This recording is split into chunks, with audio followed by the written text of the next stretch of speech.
Hello learners, welcome back to the world of economics.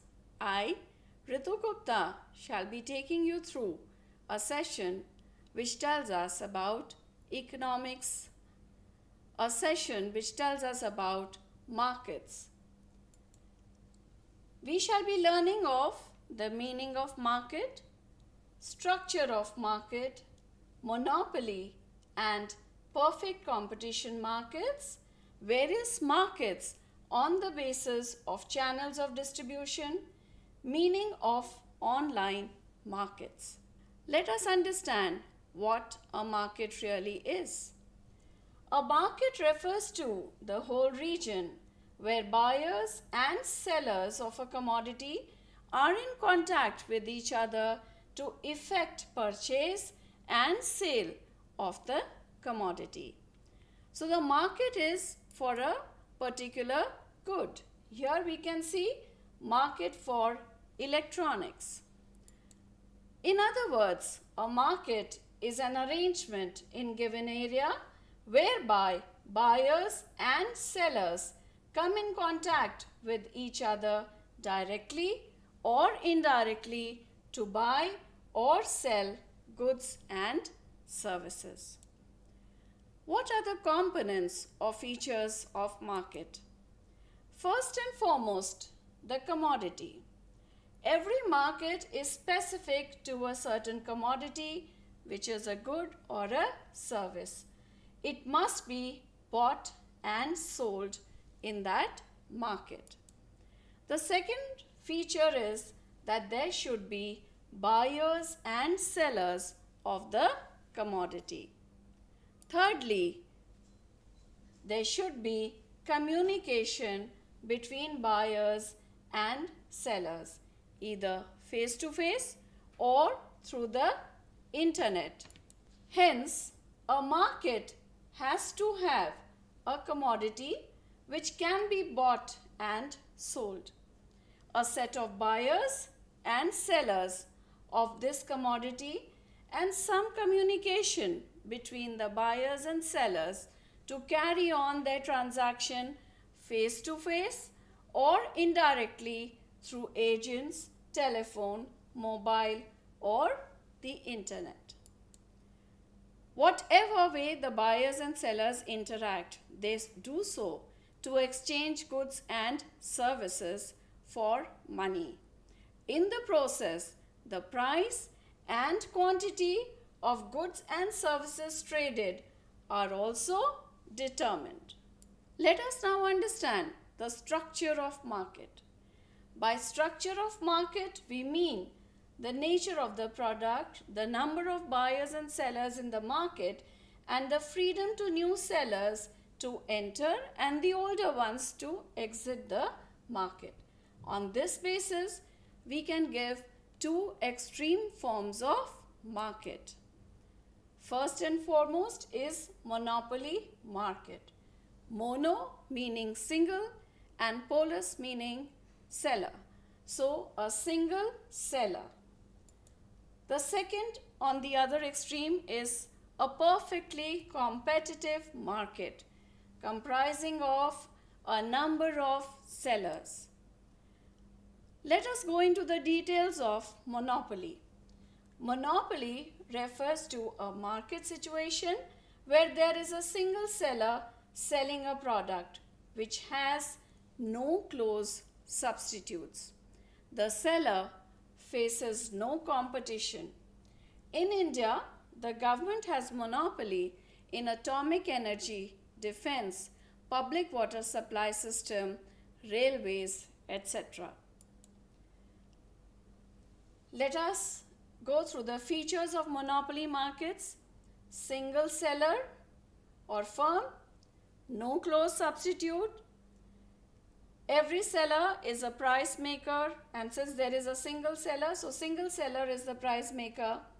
The aim of production or selling is to maximize profit, so aim of maximum profit and no entry of new firms. All these together make the monopoly market. Let us now understand a perfectly competitive market. A market with many sellers and many buyers. It is the other extreme situation of monopoly market form. In perfect competition, we find a market situation where there are very large number of buyers and sellers dealing in a homogeneous product, which means the same product, no difference in the products of any seller at a fixed price by the market. I repeat that perfect competition refers to a market situation where there are very large number of buyers and sellers dealing in a homogeneous product at a price fixed by the market. What are the other features in a quick recall? There are a large number of sellers and buyers, homogeneous product, free entry or exit of new sellers, perfect knowledge about the market, sellers aim to earn maximum profit, no interference of the government, and free movement of factors of production.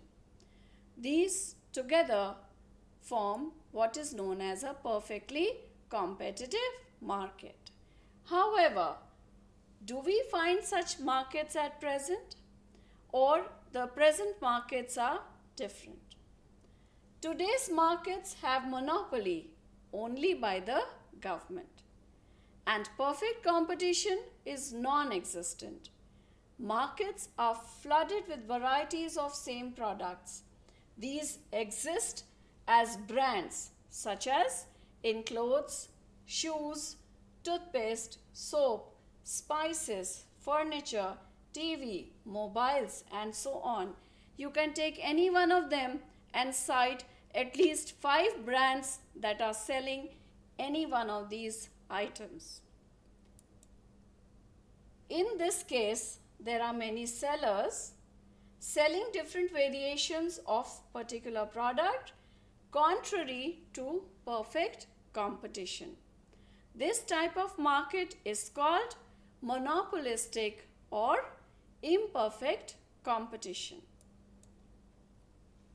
Let us now understand the classification of markets on the basis of channels of distribution or saleable lots, that is a wholesale market or a retail market.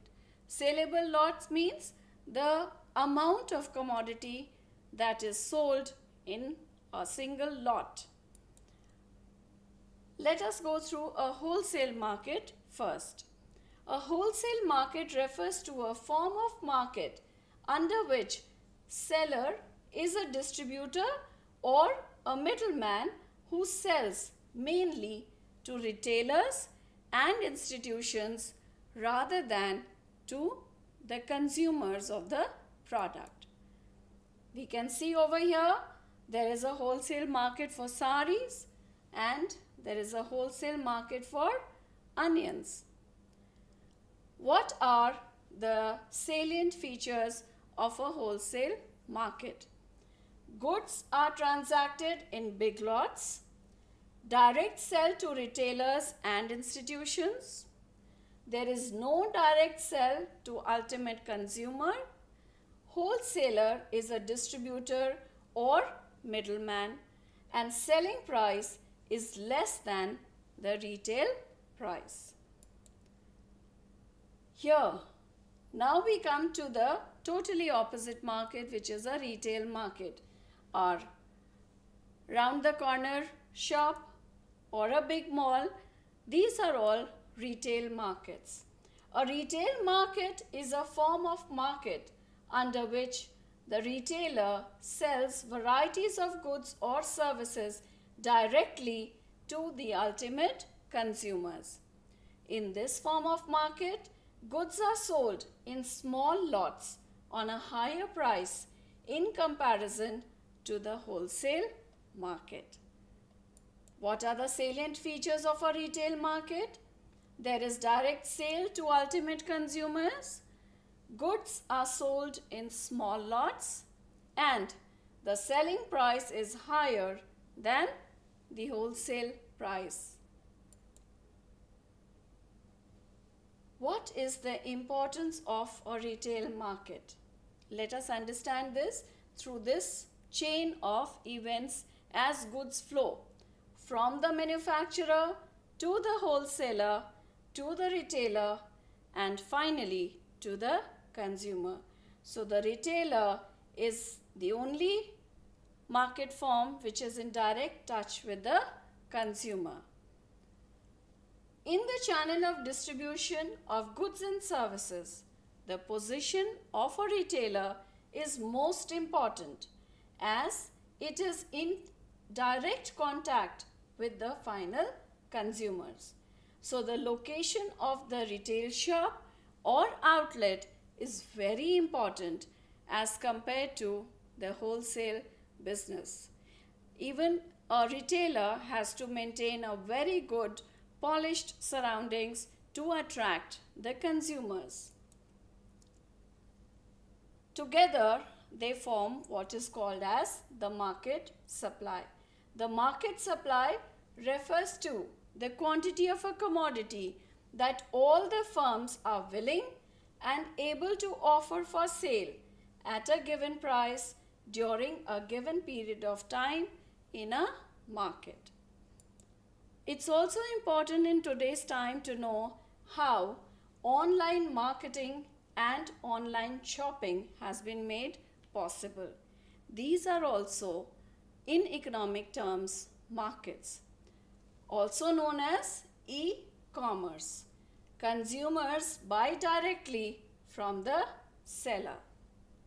Online shopping is the innovative and convenient process whereby technology assists the exchange of goods and services from the seller. What are the various means of payments for online shopping? Billing to mobile phones and landlines. There is cash on delivery or popularly known as COD, checks, debit card or postal money order. As mankind is progressing, as technology is improving, even faster and better ways are being developed to execute this means of payments online. What are the merits of online shopping? Yes, it's available 24 hours, saves time and labor, time to go and then to hunt for things, and there is no intermediate channel, and also there is a direct purchase from the producer or from the production unit. I hope that today's session on market has given you a lot of insight into a market, and you will be able to understand how different markets function, especially the monopoly, the perfectly competitive, the wholesale market and the retail market. Thank you and all the best.